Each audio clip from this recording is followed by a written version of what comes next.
Social media की class है। Take कंपनियों की भाषा का एक शब्द है स्ट्राइक। क्या है वो शब्द? स्ट्राइक। जब किसी प्लेटफॉर्म से कम्युनिटी स्टैंडर्ड्स का बार बार उल्लंघन किया जाता है तो ये टेक कंपनियां उस यूजर के खिलाफ स्ट्राइक का इस्तेमाल करती हैं। YouTube, x, TikTok, mark Zuckerberg का मेटा, सब यही स्ट्राइक सिस्टम इस्तेमाल करते हैं। लेकिन जब ये टेक कंपनियां अपने ही बनाए सिस्टम को फॉलो ना करें तो इन पर भी स्ट्राइक होना चाहिए कि नहीं होना चाहिए? कम्युनिटी स्टैंडर्ड्स का बराबर उल्लंघन अगर ये लोग करते नजर आए तो इन पर भी स्ट्राइक होनी चाहिए कि नहीं होनी चाहिए? नकेल कसकर टाइट इनको भी करना जरूरी है कि नहीं? और पिछले 3 दिनों से यही हो रहा है हुक्म। सरकार की कड़ी चेतावनी के बाद मार्क ज़करबर्ग ने पीएम का वीडियो हटाने वाले मुद्दे पर माफी मांग ली। Well, good enough. लेकिन इससे काम हो जाएगा? लगातार 3 दिनों से मेटा के अधिकारी आईटी मंत्रालय के सामने हाजिरी लगा रहे हैं, तो काफी है क्या? मेटा इस बार घिर चुका है। आईटी मिनिस्ट्री ने आईटी नियमों में बड़ा बदलाव करते हुए कह दिया है किसी भी गैर कानूनी कंटेंट को 36 घंटे में नहीं बल्कि 3 घंटे के अंदर अंदर कंपनी को हटाना होगा। और एआई से बनाए कंटेंट का लेबल करना जरूरी है, अनिवार्य है। अगर ऐसा नहीं किया गया तो इसे नियम तोड़ना माना जाएगा। आज तीसरे दिन भी मेटा और आईटी मंत्रालय की मीटिंग हुई। डिस्कशन में सरकार ने मेटा से उसके कंटेंट मॉडरेशन को लेकर सवाल किए।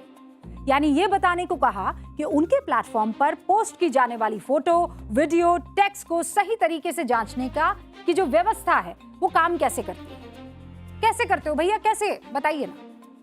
इससे पहले कल हुई मीटिंग में एल्गोरिदम को लेकर सवाल किए थे। भारत के डिजिटल कानून का पालन करने के लिए मेटा के पास अंदरूनी तौर पर क्या व्यवस्था है, पूछा गया। मेटा ने माना था कि उनके प्लेटफॉर्म में बहुत गंभीर समस्याएं हैं। उन्होंने बताया कि वो डीप फेक, बॉट अकाउंट, बाल यौन शोषण से जुड़े कंटेंट यानी सीसैम को रोकने के लिए काम कर रहे हैं। पूरी तरह से उन्हें सफलता नहीं मिली है, लेकिन अभी मेटा की पेशियों का सिलसिला खत्म नहीं हुआ है। हुक्म मेटा के हर एक प्लेटफॉर्म को लेकर सवालों का चक्रव्यूह तैयार किया जा रहा है। अभी कुछ दिनों तक मेटा की ये पूरी टीम भारत में ही रुकने वाली है और सवालों का जवाब देने वाली है। 3 से 4 बैठकें और होंगी। आने वाली बैठकों में सिर्फ फेसबुक या इंस्टाग्राम ही नहीं बल्कि व्हाट्सएप से जुड़े मुद्दे और सुरक्षा नियमों पर भी सवाल जवाब किए जाएंगे। अश्विनी वैष्णव बहुत कड़े शब्दों में मेटा से ये कह चुके हैं, मैं आपको कल फोन करूंगा, परसों फोन करूंगा और उसके अगले दिन भी फोन करूंगा। मैं तब तक फोन करता रहूंगा जब तक आप देश के कानून और उसके कामकाज को समझ नहीं लेते। ये कहने की जरूरत क्यों पड़ गई? इसीलिए पड़ गई हुक्म क्योंकि मेटा पर हर मोड़ पर, हर कदम पर दुनिया के कई देशों में नियमों का उल्लंघन करने का आरोप लगता रहा है। यहां तक कि अपने ही होम कंट्री अमेरिका में मेटा का स्क्रू टाइट किया जा रहा है। अमेरिका के न्यू मैक्सिको की एक अदालत ने युवाओं को सोशल मीडिया से हुए कथित नुकसान की भरपाई के लिए मेटा पर, आपको पता है कितना जुर्माना लगाया है? ये सामने 5,000 करोड़ का जुर्माना। इससे पहले भी इसी मामले के लिए मेटा पर 3,560 करोड़ रुपए का जुर्माना लगा है। यानी अब मेटा पर लगी टोटल पेनल्टी 7,900 करोड़ रुपए की हो गई है। और यह फैसला बच्चों की मानसिक सेहत और सुरक्षा से जुड़े मुकदमे में आया है। किसने लगाया ये फाइन? अमेरिका ने। जूरी की जांच में यह सामने आया कि मेटा ने जानबूझकर बच्चों में सोशल मीडिया की लत को बढ़ाया, उनकी मेंटल हेल्थ को दांव पर लगाया। कंपनी ने अपने प्लेटफॉर्म्स पर बच्चों की यौन शोषण से जुड़ी जानकारियों को छिपाने का काम किया। जज ब्रायन बिचैट, उन्होंने साफ शब्दों में कहा कि मेटा जैसी गैर जिम्मेदार कंपनी के लिए बच्चों की जान और उनकी दिमागी सेहत से ज्यादा जरूरी सिर्फ अपना मुनाफा कमाना था। जज ने यह तक कह दिया कि मेटा के प्लेटफॉर्म बच्चों के लिए पोल्यूशन यानी प्रदूषण की तरह है। हर दिन करोड़ों करोड़ लोग मेटा के प्लेटफॉर्म का इस्तेमाल करते हैं, हम भी करते हैं। सिर्फ भारत का डेटा आपको अगर बता दूं तो आप हैरान हो जाएंगे। बताऊं? सेंसर टावर के आंकड़ों के मुताबिक भारत में मेटा के अलग अलग प्लेटफॉर्म पर हर दिन सक्रिय यूजर की संख्या, ये इस वक्त आप देख रहे हैं, लगभग 83 करोड़ व्हाट्सएप यूजर, 50 करोड़ लगभग इंस्टाग्राम यूजर, और फेसबुक देख लीजिए हुक्म, 32 करोड़ लगभग, मतलब 32.6, आप 33 करोड़ मान लीजिए। सरकार के एक्शन से यह भी साफ है कि इस जिम्मेदारी से मेटा किसी भी कीमत पर पल्ला नहीं झाड़ सकता। मशीन या एल्गोरिदम की गलती बताकर वो नहीं बच सकता है। मेटा को जवाब देना होगा कि जब उसी मेटा के एक प्लेटफॉर्म पर पीएम के लिए भद्दी भद्दी गाली गलौज वाले वीडियो धड़ल्ले से पोस्ट हो रहे थे, तो दूसरे प्लेटफॉर्म पर पीएम के भारत के लिए एक बेहद जरूरी वीडियो को कैसे ब्लॉक कर दिया गया? और इसका जवाब सिर्फ टेक्निकल ग्लिच तो कतई नहीं हो सकता। कुल मिलाकर फेसबुक और इंस्टाग्राम पर जो देखा गया,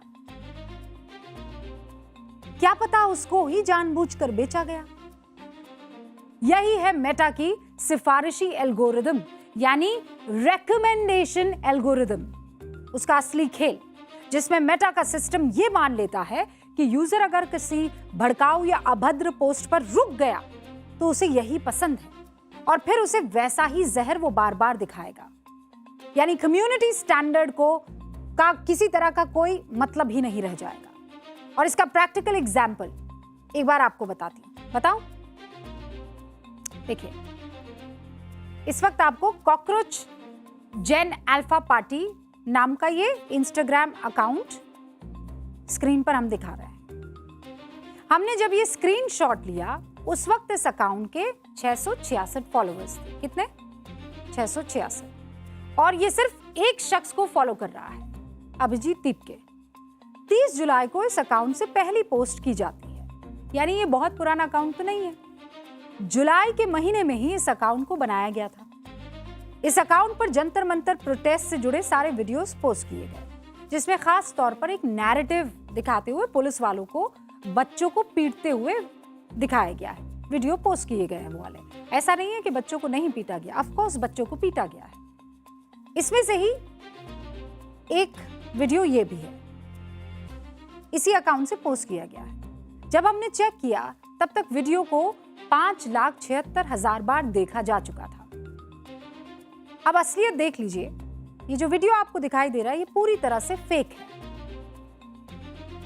एक फिल्म की शूटिंग का ये वीडियो है, किसी प्रोटेस्ट का नहीं है। वीडियो के कमेंट सेक्शन में कई यूजर्स ने लिखा भी है, वीडियो फेक है, फिल्म की शूटिंग का है, लेकिन ये धड़ल्ले से प्रमोट हो रहा है और देखा जा रहा है। कैसे? मेटा के पास इसका कोई जवाब है? क्या जवाब है?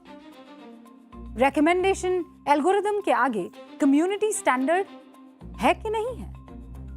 कोई भी एल्गोरिदम अपने आप ऐसे ही बन जाए, आप मान लेंगे? बनाता तो इंसान ही है ना।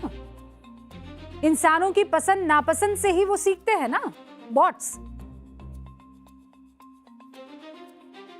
और वो उसी नियम पर फिर काम करते हैं जो कंपनी तय करती है। फेसबुक या इंस्टाग्राम खुद तय करता है कि कौन सी बात लोगों को ज्यादा दिखाई जाएगी और कौन सी दबाई जाएगी। ये मैं नहीं कह रही हूं, मेटा की ही एक पूर्व एम्प्लॉय कह रही है। स्टोन लेक, मेटा की पूर्व एग्जीक्यूटिव विसल ब्लोअर, ये कहती है मेटा जैसी कंपनियां अक्सर अपनी गलतियों को तकनीकी खराबी का नाम देकर बच निकलती है, जबकि ये स्टोन लेक है, जबकि ये उनके अपने फैसलों का नतीजा होता है। अपने फैसलों का नतीजा इंपॉर्टेंट है। एल्गोरिदम खुद ब खुद काम नहीं करते, उन्हें इंसान बनाते हैं।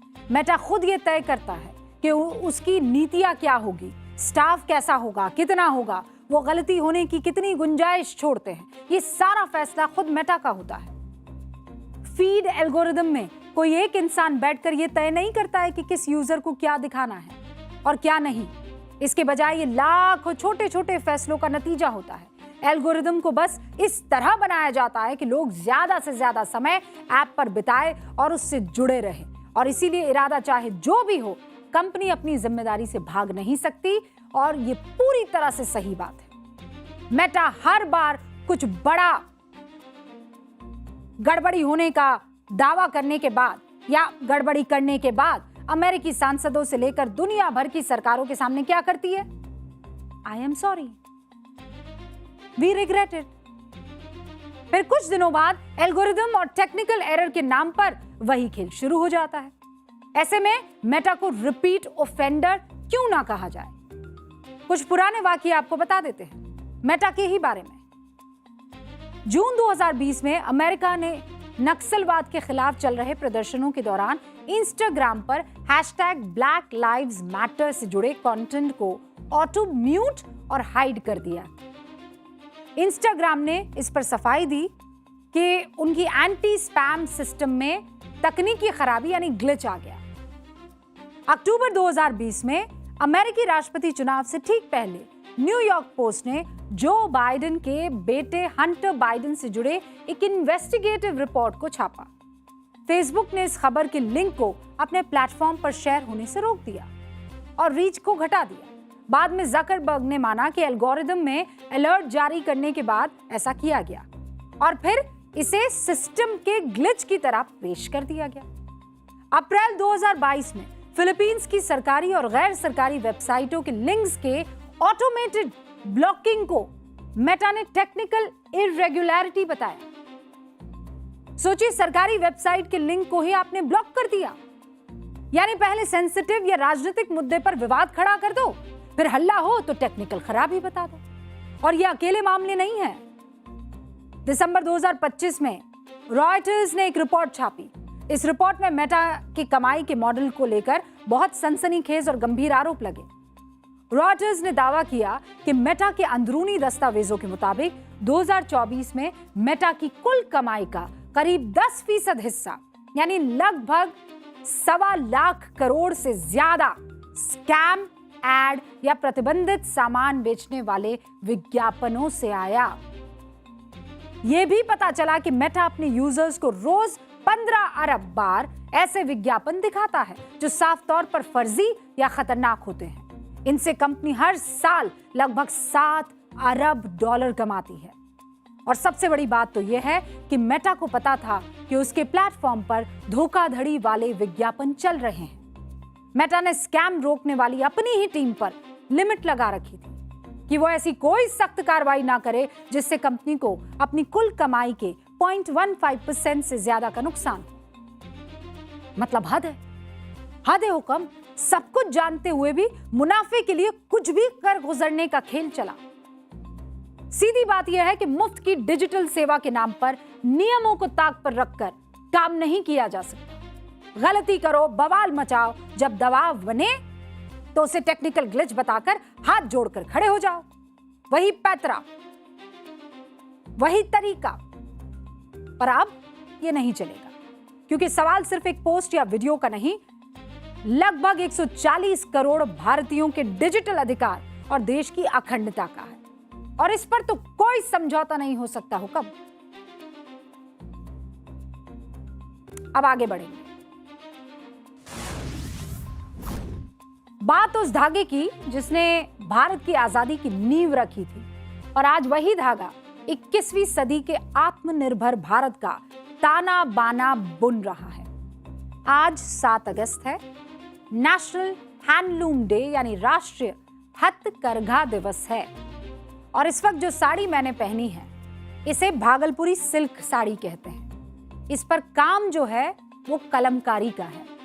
ये जो देख रहे हैं आप, और ये हाथों से पेंट की गई है। ये हमारी राष्ट्रीय धरोहर है। और आज खास नेशनल हैंडलूम डे के मौके पर यानी राष्ट्रीय हथकरघा दिवस के मौके पर इस साड़ी को मैंने पहना है। सिल्क सिटी, भागलपुर का खूबसूरत सिल्क और उस पर कलमकारी का काम। 1905 में आज ही के दिन कोलकाता के टाउन हॉल से स्वदेशी आंदोलन का बिगुल बचा था। मकसद था विदेशी कपड़ों का बहिष्कार करना और स्वदेशी बुनकरों की ताकत बढ़ाना। लेकिन आजादी के बाद दशकों तक ये सिर्फ एक प्रतीक बनकर रह गया। हथकरघा उद्योग उपेक्षा और बिचौलियों के हवाले छोड़ दिया गया। साल 2015 में प्रधानमंत्री मोदी ने 7 अगस्त को राष्ट्रीय हथकरघा दिवस घोषित करके स्वदेशी की इस ज्वाला को दोबारा जीवित किया। यानी पिछले 11 वर्षों से हम आज के दिन को नेशनल हैंडलूम डे के रूप में मना रहे हैं। प्रधानमंत्री के इस मौके पर एक वीडियो को मैं आपके साथ साझा करती हूँ। उनकी एक खास अपील आई और वो अपील क्या थी मैं आपको एक बार सुना देती हूँ। 7 अगस्त हैंडलूम डे होता है। हमने इतने ही उत्साह और उमंग के साथ हैंडलूम डे मनाना है। आप भी तो इस प्रकार से एक हैंडलूम की वैरायटी के साथ GRWM वीडियो करके जरूर दुनिया के सामने अपनी बात रख सकते हैं। आइए हम स्वयं हैंडलूम से कुछ न कुछ खरीदें, उसका एक वीडियो बनाएं और देश और दुनिया में उस वीडियो को प्रचारित करें, ताकि हमारे बुनकर भाई बहनों के सामर्थ्य का परिचय दुनिया को भी हो। एक खास शब्द पर आपने ध्यान दिया, GRWM यानी गेट रेडी विथ मी। प्रधानमंत्री ने कहा कि आप वो वीडियो शेयर कीजिए और पूरी दुनिया के सामने अपनी बात रखिए। दरअसल GRWM जेन जी के बीच इस्तेमाल होने वाली खास लैंग्वेज, जिसका मतलब मैंने आपको बताया get ready with me. Instagram reels, YouTube के शॉर्ट्स धड़ल्ले से इस GRWM को लेकर इस्तेमाल होते हैं।